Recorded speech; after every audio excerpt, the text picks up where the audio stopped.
बिस्मिल्लाहिर्रहमानिर्रहीम। अस्सलाम वालेकुम नाज़रीन। मोहतरम नाज़रीन, आज मैं हाज़मे के बारे में बात कर रहा हूँ, पेट के बारे में। ये एक अर्क पेश कर रहा हूँ, तो इसको बनाएं, इस्तेमाल करें, इसका बड़ा फ़ायदा होगा। पेट जो है वो हल्का हो जाएगा, कब्ज़ टूट जाएगी, गैस हवा खारिज होनी शुरू हो जाएगी। ये जिन लोगों की गैस ऊपर चढ़ती है सर को, तो वो इंशाल्लाह ठीक हो जाएगी। नुस्खा सुन लें। तेज़ाब गंधक 6 माशा, गुड़ गुड़ तीन तोला, मुकत्तर शुदा आम पानी, जो सादा पानी पीते हैं मुकत्तर कर लें इसको 3 पाव।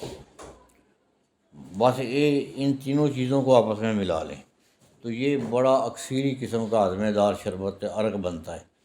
1 चम्मच, छोटा चम्मच, सुबह दोपहर शाम पानी में एक घूंट पानी में मिलाकर पिएं खाने के बाद।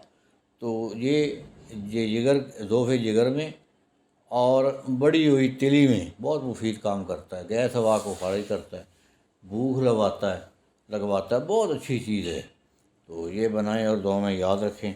अस्सलाम वालेकुम।